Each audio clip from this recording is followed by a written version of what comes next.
Like before, you lied. You lied and said you would never lock me out of the house again. That is why we got back together last time you broke up. You never keep your word. Because you are a little fucking weak bitch. You broke up with me earlier. You really broke up with me earlier. This is your last chance to open the door, or you are not coming out of this house all night, because I will not leave. Open? Mackenzie, look, let me go to dinner. No. You can let me go to dinner, and then I can let you come over later. No, you're not, because I'm coming to dinner, too. I'm coming to dinner, too. Why? You should have told me you wanted to come. You fucking retard. Here you put me on the reservation, so fucking open the door, you dumbass. Like, open. Let's just go next door, though. No, we're not going next door. Valerie, I'm not letting you in the house. We need to talk first, though, because you thought you just, like, betrayed me. We can talk outside. Here, go down. Don't try to come in. Dom, if you do not open, like, you think I'm joking. You think I'm joking. What? What are you dead ass about? You know exactly what I mean. It's just you don't know exactly what I mean. You're gonna come open the store right now, or there's gonna be a serious fucking problem. Kenzie, I really don't think I can. Like, why can't we just do this shit? Like, why can't we just You're not doing it later because I'm coming to dinner. You have 5 seconds to open. Well, you want to come to dinner with us? You want to come to dinner with us? Is that what you're saying? The door right now. I can't get over that. Listening to that, I'm like, that is insane to me. Now, I don't know, like people get heated, but there's so many underlying issues with that conversation. Mm-hmm. So here we are. Here we are, friends. We are covering a case today we were not going to cover. We had zero plan to cover this, but our 19-year-old child, and I say our because Ashley and I raised this baby. It's her baby. I birthed but it. I was a part of it. Yes. I think she has more of my personality traits than she really does. I have Chantal and her to deal with on a daily basis. It's a wild ride, guys. Yeah. So this weekend, she was like, you have to do it. You have to cover it. Like, people want to hear it.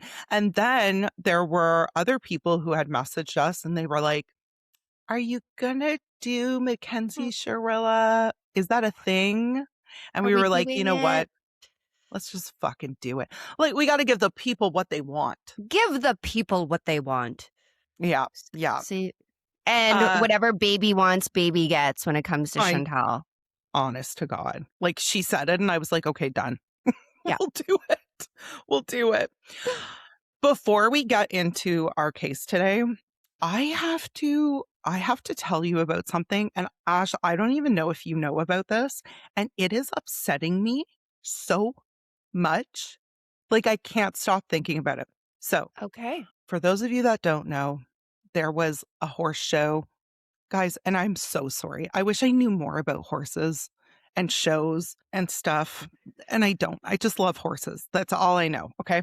Anyway, Las Vegas this weekend, there was a horse show of some kind. It looks almost like rodeo work. I don't know. There was a girl. So one of the competitors is a teenage girl. Her name is Emily. I'm not going to say her last name because she's a minor and we're just going to watch this unfold. This bitch, and I mean that with my entire chest, waited for the other competitors to go back to their hotels, to go back to bed. She broke into the stable and stabbed 3 horses. What do you mean? I know. And and this is going to sound awful. And like, people may actually turn off our podcast when they hear me say this. Killing people is bad. Okay. Granted, I don't like hearing about people killing people. No. When you start attacking animals who are innocent as fuck, there is a special place in hell for you. Yeah. And you know how I feel about this. So right off the cup, I'm right there with you because it's horrible. What is your fucking damage? Like, who hurt you that I can't even imagine, like, when I pictured it in my head, I'm like, okay, so she walks in. Horses are these gentle giants who Yeah. literally live to serve their humans. And you walked in there and you stuck a knife into them. You're horrific. All I have to say is minor, not minor, don't give a fuck. I don't Try care. this fucking person as an adult and lock them up, Yes. because if you think it ends there, this is just the beginning. This is the thing. I was like, if you can stop not one, like, I mean, one would have been bad enough, but like one, I could see like she thought it would be a good idea and then was like, oh my God, this is actually the worst thing ever. No. Went ahead and did it to 2 other horses. Unbelievable. So anyway, apparently she's been arrested. She's being detained, which is great. All 3 horses will recover. They're doing okay. One of them had to undergo surgery to have like muscle repair because no shit, horses don't have fat on their body. So anyway, that pissed me off. Honest to God, you guys, I'm not even kidding. If she doesn't get the max, and I mean, she won't get it for like, maybe No. she'll get animal cruelty. There's a couple things I'm just rhyming Yeah. off. Yeah. But if they don't nip this in the bud, this one is going to be a fucking problem. So that's a cancer we don't need. Yeah. Covering a case with her if this isn't dealt with. That Anyway, made me sick. Anyways, very It's interesting horrible. you brought that up, considering we're going to talk about another lunatic. Yes. Okay, so like we said at the beginning of the episode, this is the Mackenzie Shirilla case. Quick note on the angle that we're taking here. If you've watched the doc, The Crash on Netflix, don't turn us off, because my plan here is we're going to go over the basis of the case itself in case you haven't watched the documentary and you don't know this case. And then I want to get into some things that the documentary did not cover. Because, and this is no fault to Netflix at all, and I want to say this ahead of time, there was a huge document that came out after the Netflix documentary was produced. Correct. So we have information now that they didn't necessarily have when they produced The Crash. Also, the whole point of the Netflix documentary was they did an interview with Mackenzie. It was her first interview ever. This girl never spoke to the police. She didn't really speak in court. Like she had a statement, but never explained herself, never testified, never any of that. So the entire premises of the documentary was Mackenzie's talking to us. So they didn't get into some of the nitty-gritty details that we're going to get into today. Before we start, though, we have to remember throughout this entire thing, yes, we talk about Mackenzie a lot, but 2 young men died. And we are going to say their names a lot. And we end with them, not her, because, and this is often how this goes, she's the most famous person in this story, but she's the least important. 100%. And I think that has been the most frustrating thing as, we've been looking at this, we've been, trying to get as much information on this, and I have been in this rabbit hole as well. And I think it's been overlooked that these 2 boys were vibrant, beautiful children. They were still kids. Yeah. Exactly. And my heart goes out to their families, and my intention and our intention is never to glorify the perpetrator or the person who committed the crime. Yeah. But to maybe bring light some information that hasn't been discussed. Yeah. And honestly, when I sat down to write this, I was like, The Crash just came out. Like it just came out May 15th. I was like, what am I going to add to this? And then I started going deeper into it and I was like, okay, there's a lot that Netflix just could not put into their documentary. So let's get going. I'm going to walk you through the accident itself so that if you don't know the story, you will. Strongsville, Ohio, a quiet, leafy suburb southwest of Cleveland. The kind of place where the worst thing that's supposed to happen is a fender bender in a Target parking lot. July 31st, 2022.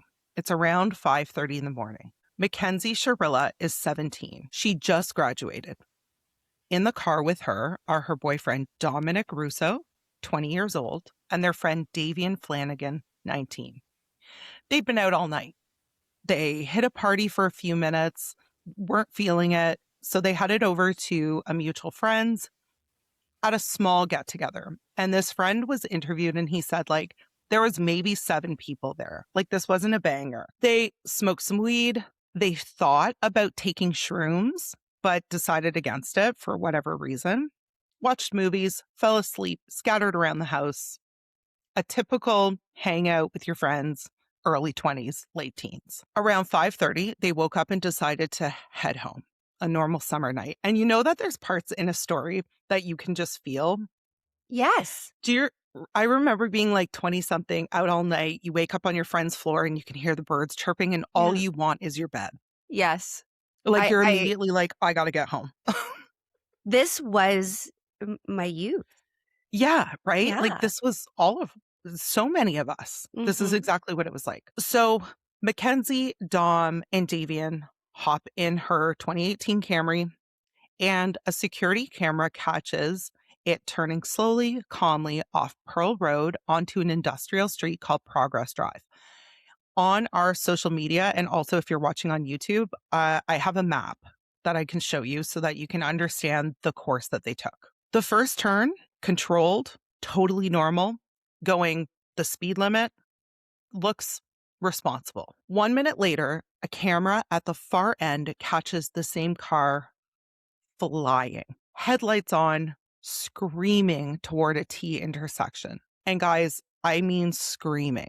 This car was going 100 miles an hour. And for my Canadian and UK friends, that's 160 kilometers an hour. Like, I don't even hit that on the fucking highway.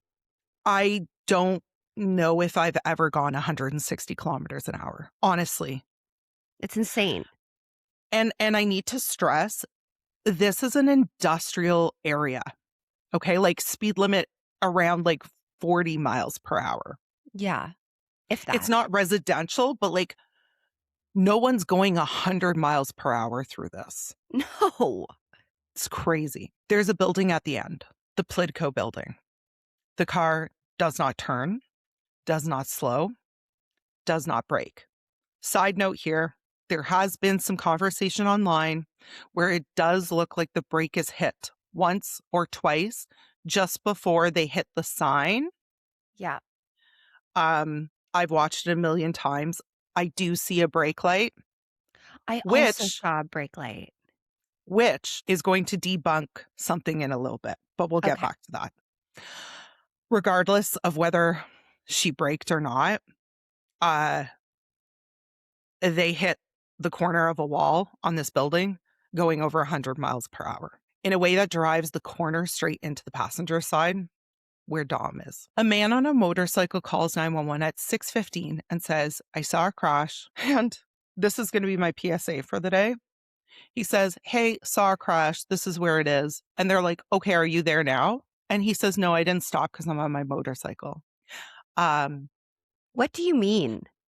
Yeah. And like, I don't want to come for this man, really, but I do want to say, guys, if you see a crash, please, I know you have to get to work. I know you got to do shit. Please stop. Please go check. Because what the fuck? Anyway, I will not dwell on this, but don't be this guy.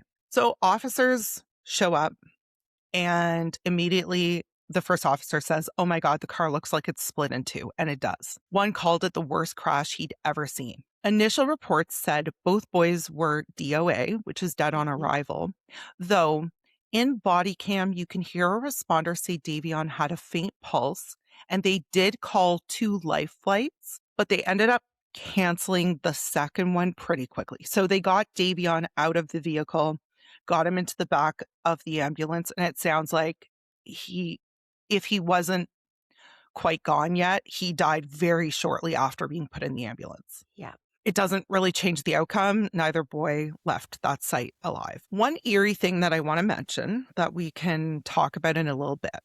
After they pull a conscious Mackenzie from the wreck, she asks about Jacob and then about Davion. Now, I looked everywhere. I looked in social media posts. I looked everywhere to see if Jacob was like a nickname for Dom.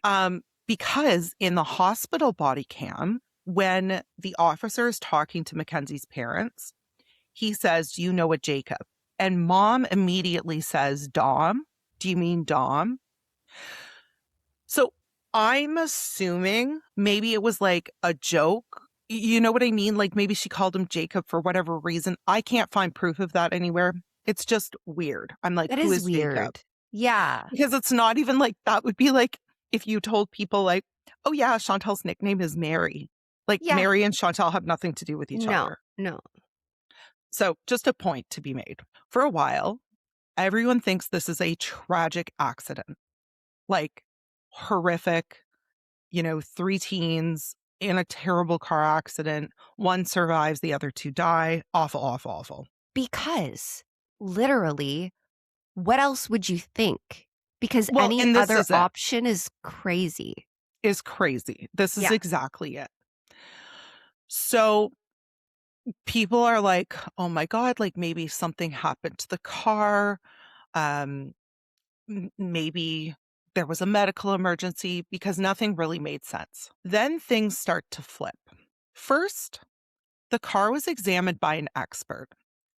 No mechanical failure, no blown tire, nothing. And yes, I do want to mention there was a 2018 Camry brake recall at the time, okay? But a brake failure would have shown in the teardown. Yes. They would have seen that right away, and it didn't. Second, modern cars have black boxes, just like planes, that basically tells us what is going on just before the crash. And this is where things start to get damning. Full acceleration, no braking. I want you to imagine like her foot was to the floor, straight into the wall. Police work at it quietly for months. They pull GPS off her devices. And on November 4th, 2022, just after she's discharged, they arrest her. Because just based on the car, okay?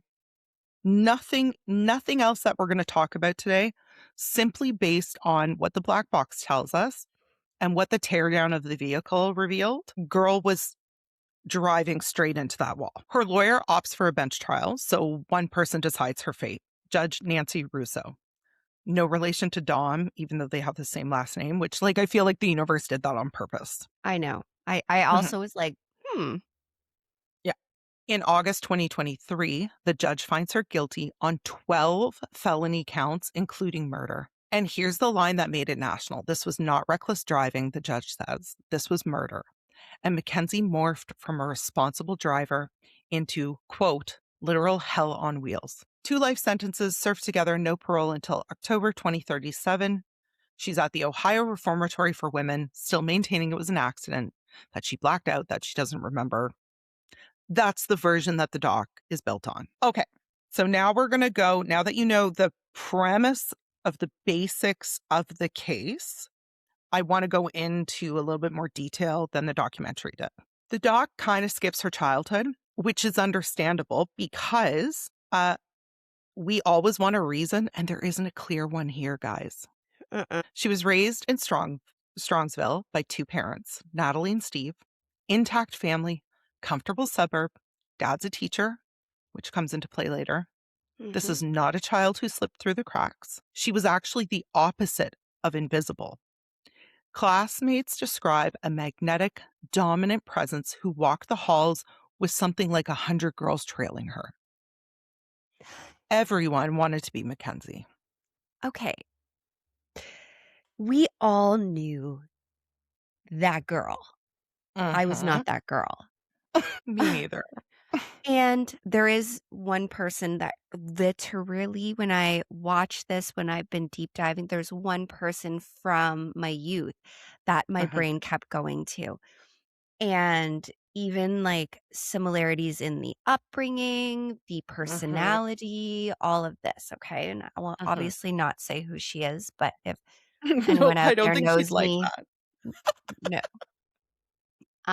But there is something to be said, and I will die on this hill. If you grew up in like a lower income family and, there's abuse, struggle, all of that. Yes, that can determine factors in maybe personality issues or issues coming up later on in life. But there's Sure. also something to be said about the kids that are almost too stable, that are given, Mhm. everything Too they much. want.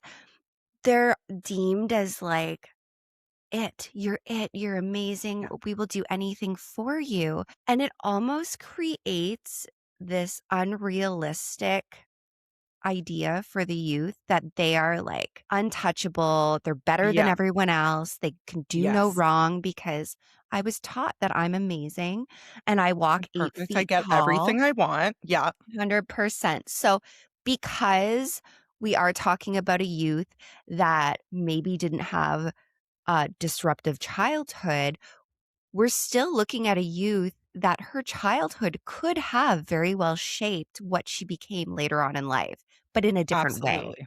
Absolutely. 100%. So classmates also said that her bit, like her thing, is that she loved Regina George from Mean Girls. She reportedly loved to imitate her. And like, okay, don't get me wrong, lots of girls love Mean Girls. Okay, I love Mean Girls. All Uh, right. I love the mom. I'm a cool mom. So Not like liking other a moms. movie doesn't make you dangerous, but just like I'm just trying to build out her character here so you Yeah. fully understand that like this was a piece of her identity. The other piece of her identity is she was an influencer. She had a real following, brand sending products, a little bit famous before this. Like, not where, if someone came to me and was like, oh, do you know Mackenzie Shirilla? I'd be like, absolutely not. I don't know who you're talking about. Yeah. But famous enough that she had a real following on TikTok.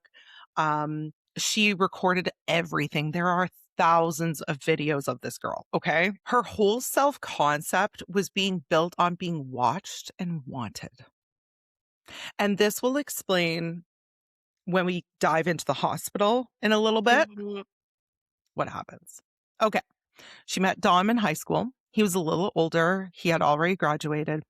They started dating when she was 14 or 15 and dated about 4 years. So this was her entire adolescence. Yeah. And by 2021, they were living together. So she is 17 and she's living with her 20-year-old boyfriend. Not my shtick, but as someone who was living on her own at 17, shit happens. Yeah. Okay. And what are you going to do? Let's talk about Dom. Dom was 20, as I said. He had a big family that adored him. His mom, his sister, his brother, close with his people. And in the bad stretch before the crash, he kept calling his mom for advice. And this broke me big time Mhm. because even, Ash, you and I were talking about this morning. What do you do? What do you do when your child, was in a relationship with somebody and they're bad for them? It's Mhm. not going to end well, but they're their own person. Like there's not much you can do. I've been, reading like, well, why didn't the mom step in? And I was so angry because I was like, Yeah. because she's a mom and he's Yeah. he's technically an adult and she can give He's him an adult. advice. He was 20 years old. But she also knows as a good mother, you have to let them find their way. You have to let Yes. them make mistakes and you have to let them learn. Otherwise, as human beings, as souls, as spiritual beings, we don't grow. Yeah, exactly. Exactly. Okay. Now, I really teared up when I was writing this because Davion, through this entire thing, kind of ends up like a footnote. I know. And I hate that so much because everyone's just obsessed with Mackenzie and Dom, and Yeah. we're forgetting that Davion was there too. He was an athlete. He was a football Mhm. player, and he was good, guys. He was Yeah. good. He had a hard start. He was adopted at 8 by his guardian, Jamie, because of substance issues in his biological family. He Mhm. was a kid who had gotten a second chance. He was building a life. He wanted to be a barber, which I love. I love that. Yeah, yeah. And he had such a loving family, and he Mhm. was going through a hard time. He was going through that stage where his family is telling him, "Hey, you're better than this. You don't Yeah. have to go down this path." But he was exploring it, and we Of can't fault course. him for that. Of Listen, course. if you don't ruffle your parents' feathers, a couple times through Right. adolescence, because Yeah, it, he was just figuring it out, as we all exactly. did. He was finding his way.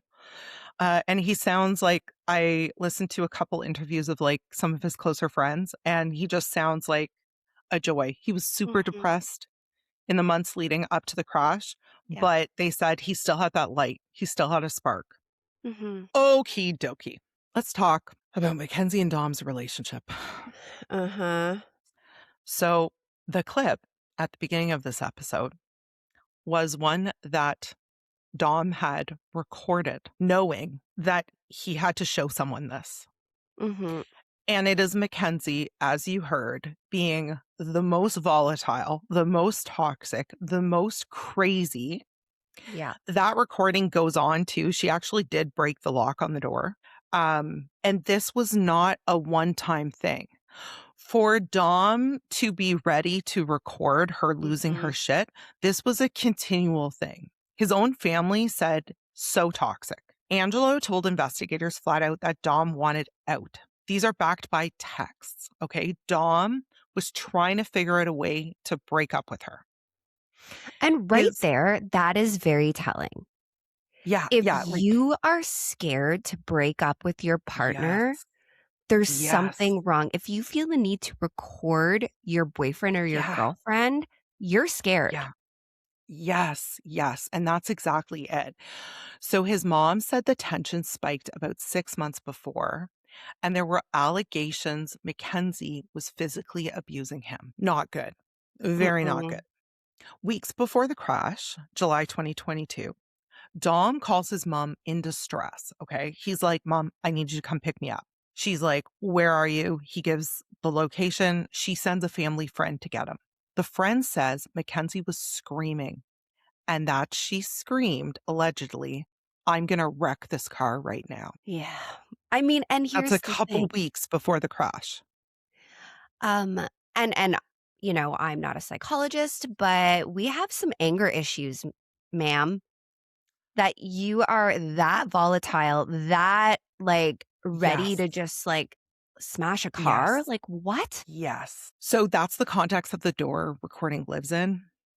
In the doc, Christine describes the moment that clip surfaced and says there was no more hiding who she was. It Mhm. made everyone realize Mackenzie most likely intended to murder him, because if you're going to do that over a phone call with your boyfriend's mom listening on the phone, you're going to do it. I could, like, honestly, her Mhm, behavior literally painted such a vivid picture for me that this girl doesn't give a shit about what people think of her. She thinks mhm, she's invisible. She thinks she can treat people however she wants, and there's going to mhm. be no No reprimand. Like, she consequences. won't be reprimanded by anyone. And I honestly think that hindsight is 2020, and Mhm. it's easy for us to look at this and be like, oh, there were warning signs. Yeah, But what happens next is so insane to me. yeah, yeah, yeah. You would have never guessed it.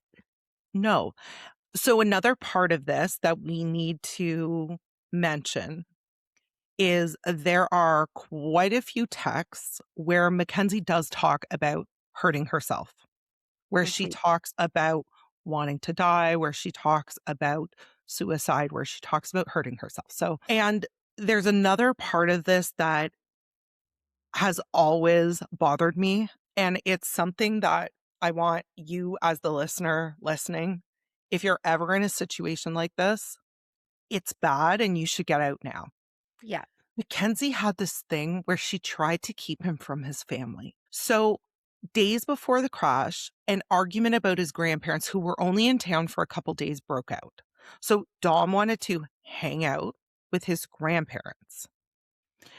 And she was basically like, no, you're not allowed. And he was like, I'm going to hang out with my grandparents. And she was like, maybe you shouldn't have been a jerk. In every version of this story, no matter where you hear it from or where you read it from, the constant is that she will not let this boy have his family. And guys, that is a huge, huge red flag that things are going to escalate. We have someone in my extended family like this who, you know, it's alienation. It is, if we remove that person's support system, this person will have no one but me. Yes. And that's exactly what happened with Mackenzie. And it's that's what she wanted. Yeah. Yes. Honestly. And that's actually what the prosecution argued was the motive. Murder-suicide. If she couldn't have him, no one could. Yeah. Yeah. Okay. So now we're going to go into a few little tidbits that weren't in the doc or just weren't elaborated on in the doc. So number one, her GPS. And there's a lot of things in this case where I don't know where I stand. I don't know if it means anything. I don't know if it doesn't mean anything. This was one of those things, but it made me uncomfortable. Her device data put her in that exact industrial area, driving the exact route 3 days before the crash. Like she was practicing. Like she was scouting. Like, where could I do this? Now, one of her defenders says people drive places. Like, that's circumstantial. Yes. But in a case about intent, especially if this wasn't a route that she normally drove 3 days before the crash. I could see if there was a Starbucks at the end of this route and this was where all the kids are going, but this is an industrial area that, like, there's nothing there for you. Exactly. So weird. Yeah. Now, there was a lot of chatter about this next point online. Initially, people had come out and said she never wore her seatbelt. That's been debunked. She posted a lot of videos where she is in the car. She always has her seatbelt on. Yes. So the only thing I will say is she has her seatbelt on. The other two don't. Yeah. At the time of the crash. Now, this confuses me a little bit because I'm like, if it was murder-suicide, you wouldn't put your seatbelt on. I also thought that. That was my whole thing. But to kind of play devil's advocate on that factor, and I've also been dabbling in my mind about like why it could have been muscle memory. You get in the car, you buckle up, you drive. Right. And that's a thing too, where I'm like, did she just do it accidentally? Like she wasn't really thinking. She was tired and she was like, I'm just going to do it right now. I don't know. Okay, the next point is the steering. Prosecutors argued the data showed steering inputs right before impact. And their read was that those came from the boys trying to grab the wheel. Now, we're soon going to get into Mackenzie's defense, which is that she was unconscious at the time of the crash, which we're going to debunk the fuck out of, but starting with this point right here, because you don't have to fight an unconscious person to get the wheel. Correct. So the steering that is recorded by the data is very jerky, as though someone is fighting for the wheel and the other person is going the other. Like if she was in fact unconscious, they would have been able to steer that car. It wouldn't have been jerky the way that it showed up. So right away, and there's a million other things why she did not. And if you were unconscious, your foot does not apply pressure. Okay, you go limp. Exactly. So I was actually talking to a friend of mine. Her daughter has POTS, which is what Mackenzie claims she has. Very rarely. And I'm not saying that it couldn't happen. Okay, it absolutely could happen that she was partying hard. She got in the car. She passed out. You're going to go limp. And people are like, well, her slipper got stuck in the... No, I'm sorry. I know how much you have to push on a gas pedal to hold it to the floor. Let's keep this in mind. She wasn't going 20 kilometers an hour. She was doing 160 kilometers an hour. That takes an incredible amount of purposed force. Absolutely. If she had passed out, her foot would have come off the gas and they would have slowed down. So I think that's bullshit, but we'll talk about that a little bit more. Mm-hmm. All right, she's in the hospital. Okay, and I will say Mackenzie had major injuries. Okay. Yeah, this Her girl liver was didn't pretty just fucked walk up. Yeah. away. No, Yeah. no. Her leg was fucked up. Her liver was fucked up. She has spinal issues. She has like broken ribs, like not a good situation for her. Okay. So she's in the hospital. She survives the crash. 2 people she supposedly loved are dead. She's in a bed with a neck brace and fractures. And guys, this girl is on a marketing campaign. Her followers are getting snaps of the ward, the gown, the neck brace, getting wheeled around, herself in a wheelchair at a concert, satirical TikToks, one where she says on camera, I'm just one of those girls who can do a lot of drugs and not die. I could rage. You were driving a car, and this is assuming that she didn't do this on purpose, okay? If we're going with what she's telling people, that she was innocent, she blacked out, she doesn't remember anything about the crash, your boyfriend is dead, and your friend is dead because you were driving your car. I don't think I would take a selfie for years. The amount of trauma that would cause a normal person. Yeah. Like, it was so unbelievable to watch. Like, I just sat there like, what the fuck am I watching right now? Because this is not a girl who just caused the death of 2 people that she deeply cared about. This is the behavior of a girl that is living her best life. She's thirsty as fuck. And here's the worst part, Ash. Her follower count peaks while she's in the hospital. Well, of course, because everyone has morbid curiosity. That's why we're here. Right.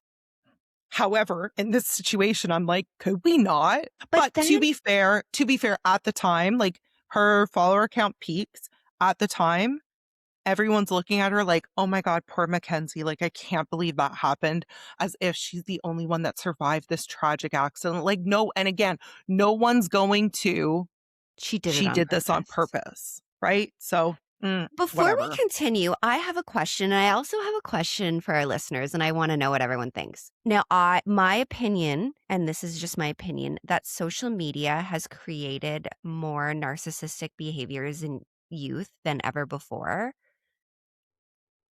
And I do wonder, because she was constantly posting, she had a following, did this contribute to her actions?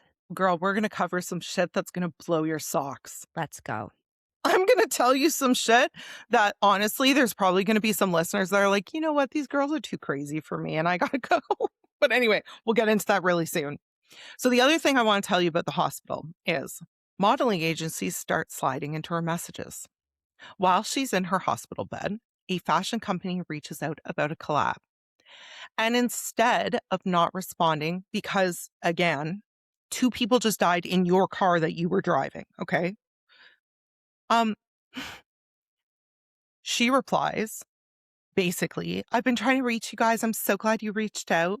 And her mom is engaging there too. Guys, this is days after a double fatality, doing brand deal logistics from a hospital bed. The mom, we will, I'm sure you have lots to say about mom. We're getting into mom. But real soon. This one here, I have my opinions. Oh, I have so many opinions. Mom to mom. As a mother, I have some shit to tell you, ma'am. Honest to God. Now, I will say, and I did want to put this in here because we always want to be fair, right? Yes. We always want to be fair on all accounts. In the Netflix documentary, they did cut Natalie's impact statement. It got trimmed. In the fuller version, she does say the post she commented on was in that comment thread, but she was actually commenting on someone who called her a killer. Okay. To me, that doesn't change anything. Why are you responding to brand deals Right. while you're sitting next to your very injured daughter who just killed 2 people with her car? The only But anyway. person you should be making deals with are fucking therapists and physiotherapists. Hello? So here's where things start to get a little bit. Here's where I can understand why Mackenzie has so much support. Because in the months after the wreck, she was seen only wearing Dom's clothes, only eating his snacks, only listening to his music, lying in bed crying next to a shrine of his photos. There are videos of her at his gravesite, just completely breaking down. And it bears the question, like, so which is it? Who are you? Are you the girl who accidentally killed her boyfriend in a car crash but cares more about brand deals? Or are you the devastated girlfriend who killed her boyfriend in a car crash? Like, where are you? Who are you? Mackenzie Shirilla is what she wants the world to think she is. She plays this part constantly. So yeah, of course, she's going to document her grieving and her bullshit because it's all about attention for this girl. This isn't about actually grieving, and I truly don't believe that. I really don't, because none of her behavioral patterns make sense. Yeah. Okay, Halloween rolls around. And this girl dresses up. Now, apparently, she did. I don't understand the cultural relevance of this. So just please excuse me. It's like something Cardi. Anyway, it's like his makeup that he does. Guys, it's corpse makeup. Okay. She painted herself to look like she was dead months after killing her boyfriend and friend. Okay, that's just a problem. And actually, it was at this point that Davion's sister pushes police to look harder. So it was at this point that his sister is like, hey, can you please look into this a little bit more? Because we're dying over here. We are heartbroken. I can't even go to the grocery store without having a breakdown. And this girl is posting Halloween photos of her dressed up as a corpse. Can we look into that a little bit more? The amount of disbelief I had when I saw this, I literally went back to see if the post was dated, because I was like, I bet you they pulled this was a past Halloween, because no one in their right fucking mind, like, it's so absurd to me. Yes, it is. That is one of the things that I'm like, there's a line. When we say everyone grieves differently, there's a line. There's still a line where it goes too far, where it just doesn't make any sense. So yeah, the math stopped mathing for me there. I was like, no. Yeah, exactly. This is not a girl that any type of trauma like that. And I know that trauma affects everyone differently, and I get that. But we're not doing that. We are not making light of the loss of 2 beautiful, beautiful boys. Yeah, exactly. You sick fuck. I know. Okay. I want to go into I just want to touch on this very lightly. I want to go into kind of where the internet stands, because there's like 3 camps. So camp 1 is, and these are people who like are defending Mackenzie. Camp 1 is the medical defense, the POTS thing. It is a real condition. Maybe Mackenzie had it. Maybe she didn't. We don't know, because nobody presented any medical evidence at trial, which in and of itself is weird to me, but okay. So they're saying totally possible she had POTS. My friend that I was talking to said very rarely does her daughter just pass out sitting. It's usually like when you go from sitting to standing quickly, then shit goes whack. Okay. But I don't know. in the defense of that, if your mom knew you had a condition that you could lose consciousness, why the fuck are you driving? If that is a common thing where you're passing out just sitting there, you don't drive. Nope. Do not do that. Camp 2 is basically they're saying like, maybe, but the state never proved intent and prior calculation, which you need for first-degree murder. Her dad, Steve, also says that they took his comments out of context, but like at the same time, that's how the genre works. When you're sitting down to do a documentary, dude, they're going to take sound bites and they're going to clip stuff out of context. That's how that works. So that's another whole thing where they're like, the state never proved intent. You can't just, convict somebody of murder without intent, whatever. I think the intent was there. You heard the fight at the beginning of the episode. To me, there's your intent. She was an angry person who was starting to watch Dom slip through her fingers. He didn't want to be with her anymore. Yes, but again, and I am not defending this girl because my opinion of her is lower than it's not very high. But a girl being afraid to lose her boyfriend doesn't exactly show intent. No. And having anger issues, like I've known some really like fly off the wall people in my day. Yeah. I would never think that person is going to go on to do the most fucked up thing.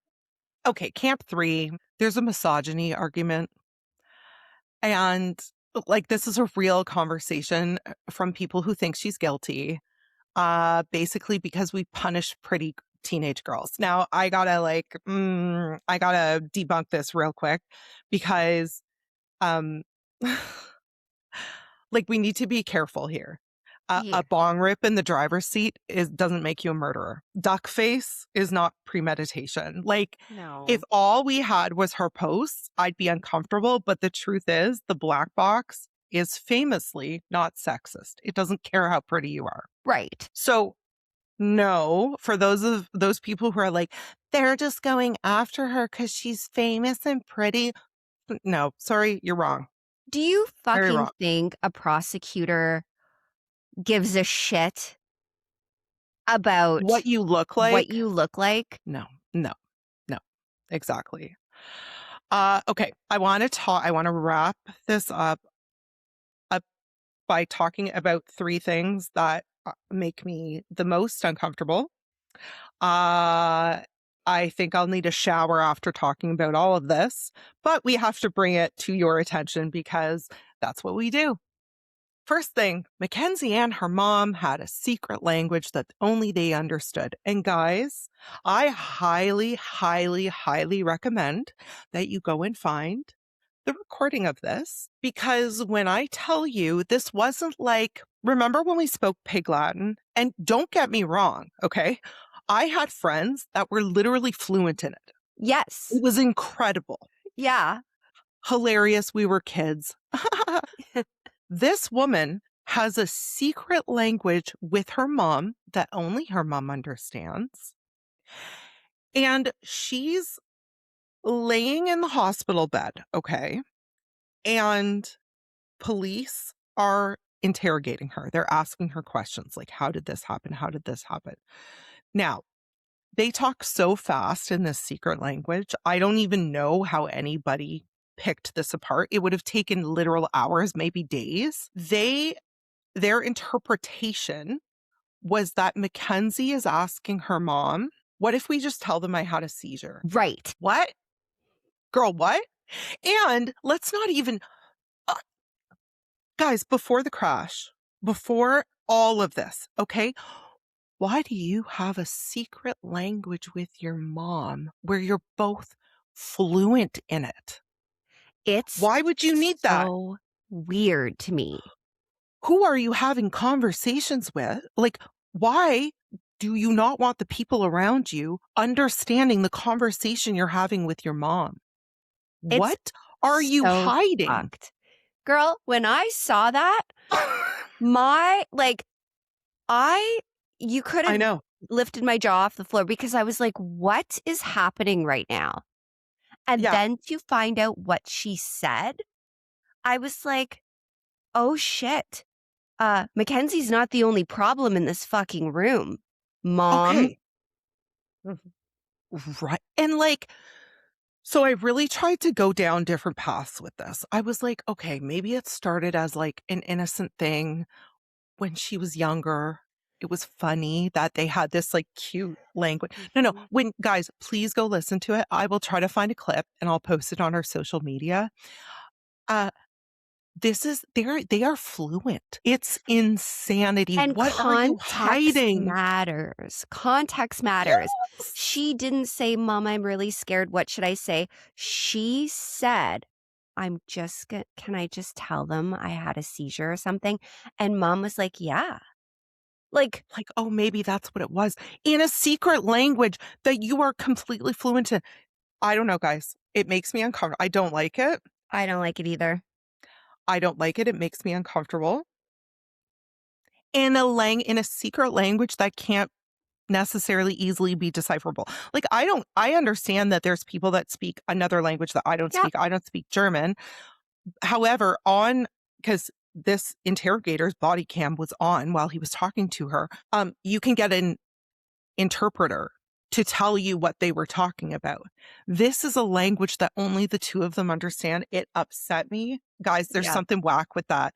Why do you have a secret language with your mom? That's weird. What are you hiding? Yeah. All right. Okay. To be honest, Ash, I didn't even want to touch on this, but we have to because it's part of the fucking online lore. Okay.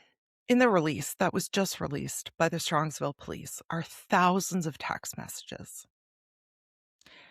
In multiple text messages, Mackenzie is texting her dad asking for warm milk. Now, there are a million ways for us to pull this apart, but instead of making assumptions, I'm going to tell you what I have found. Okay?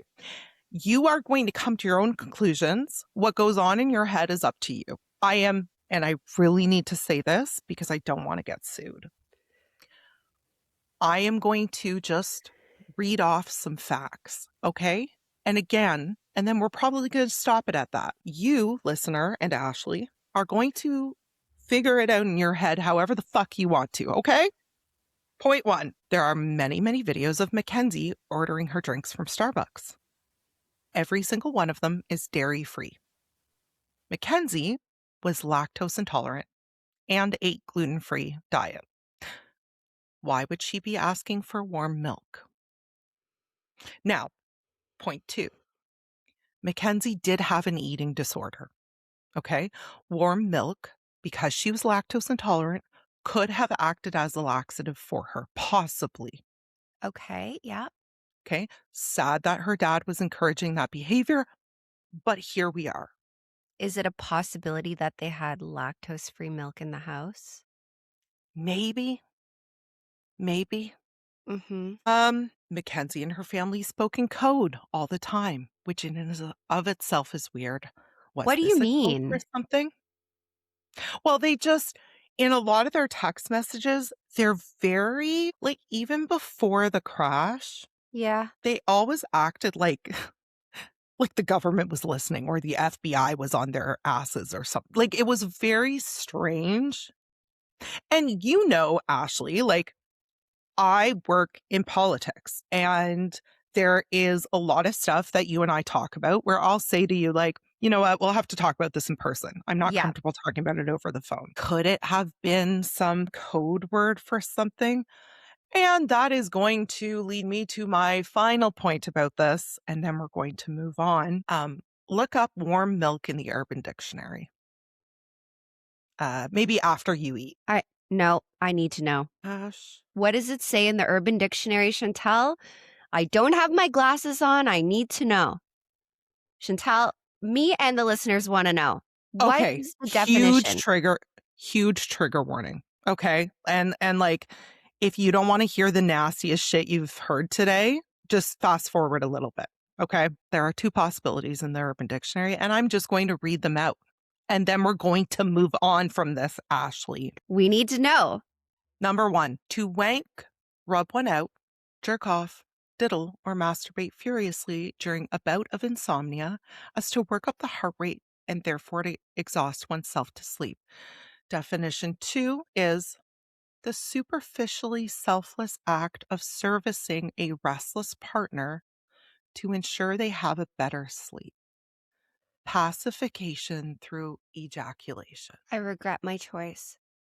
I knew you would. But you know because what? when I looked it up, I was like, oh, fuck, I need to get away from this family so fast. But also, honestly, when he continuously asks her at nighttime, would you like some warm milk? My mind kind of went there for a brief second. And the reason my mind went there was because my kids are 19 and 14, and at no point at any time would I be, honey, would you like some warm? No, it's not My normal daughter went through a behavior. warm milk stage. Okay, she was 6. Yeah, She was 6 or 7, and she liked No. warm milk before bed. Anyway, we're gonna leave it at that. Take with what you will with that. I don't know. And again, guys, we're not saying no. we're not accusing anybody of anything. I'm just literally telling you what maybe the possibilities might be here. Yep. All right. Last thing. And then we're going to wrap this up. And guys, pour something strong before we get into this, even if it's coffee, because this where it went somewhere that I did not expect. When police began interviewing friends after the crash, one of them makes a comment, and he's not joking around. He's dead serious. He says, Mackenzie performs voodoo and shit, quote unquote, on Dom. So that got me thinking, and you know that's never good. Mm-mm. Remember where they died? They died at a T intersection, which by definition is a 3-way crossroads. And if you know the old gods the way I do, I know exactly. Hecate owns the 3-way crossroads. For anyone who didn't grow up with one foot in this stuff, Hecate is an ancient Greek goddess of the crossroads, specifically the 3-way crossroads, where the roads meet. She rules thresholds, doorways, the night, magic, the in-between, the liminal. Travelers left offerings to her right at the fork in the road because she guards the places that are neither here nor there. Here's the part that I was like, I am uncomfortable. I'll be honest about the sourcing because that matters to me. In the oldest text in Hesiod, Hecate is a giver of worldly success. She grants prosperity, victory, fame to the people she favors, and she can withhold it just as easily. The part you hear in modern witchcraft circles is that she gives but always takes, that there is a toll at the threshold. So I will give you fame and fortune. What will you give me? Mm-hmm.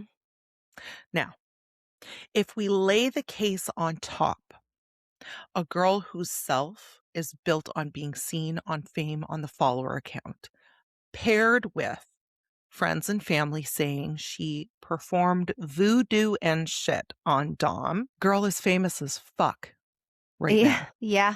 Yes, she's in a prison cell.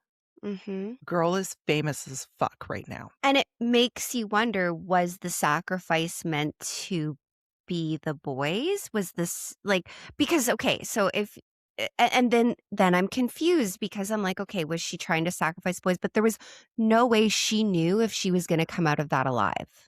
And if we're playing, like, if we're going down this rabbit hole, Yeah. and like, I am so sorry for those of you who like don't subscribe to this and you're listening to me right now going, oh my fucking God, this girl. But it's part of the narrative online. It's like, part of the narrative online. And I'm just laying it out there. Okay.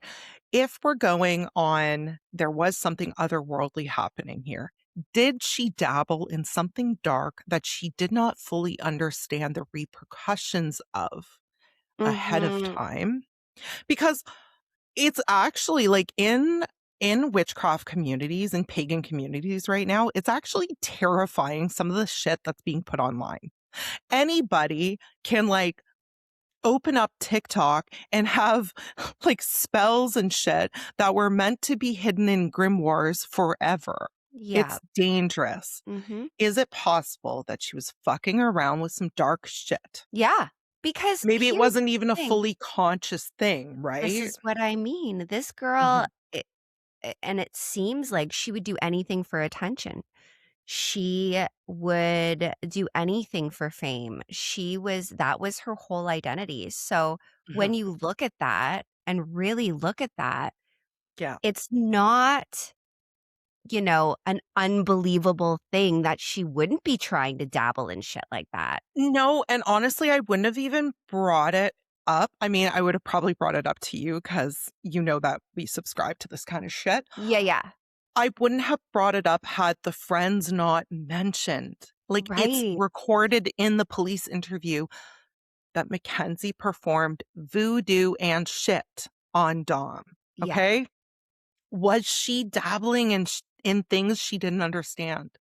I don't know. Just wanted to put it out there. It's part of the story, y'all. It's so eerie when you think like, okay, I'll give you fame, but I'm going to take your freedom. Right? And that is the oldest story on this planet. Watch what you wish for. Yes. Uh-huh. So I don't know. Okay. We're going to end where we always end, with the people who don't get to do interviews. Mackenzie gets the Netflix special, the headlines, the defenders, the petitions, the leap year bullshit, which, like, look it up if you want to. She gets to be a character. Dom and Davion only get to be remembered. Dominic Russo, a family kid, a mama's boy in the best sense. Someone who in the worst stretch of his life kept reaching for his mama, his sister, and his brother. The thing he kept getting punished for by the woman who was supposed to love him.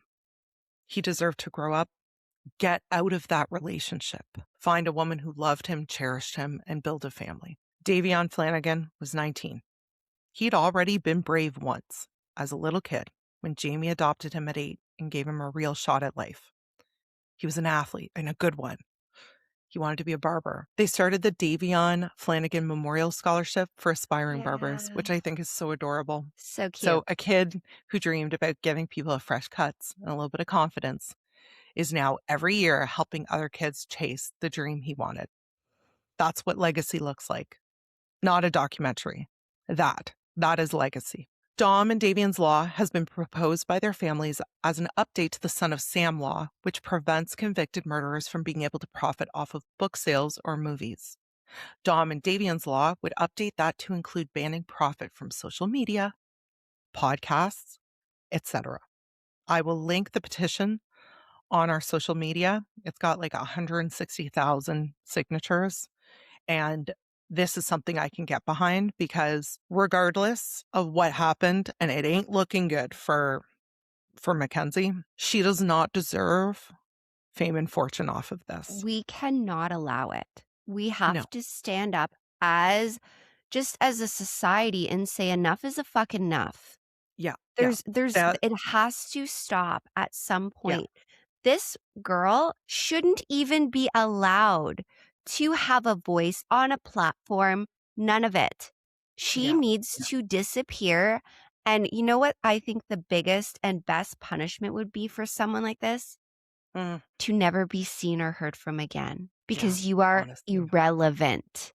And yes, we're sitting here talking about you, but if we can push this movement, get those signatures, let's make Mackenzie Shirilla fucking disappear. Yeah, honestly. Like she should be the footnote here. Yes. This should be about Dom and Davion and about the fact that their lives were cut so short. So as always, our hearts go out to the families. There were multiple times during the research for this where I did break down because I just can't imagine this. I can't imagine losing someone that you love and then finding out that it was potentially and probably on purpose.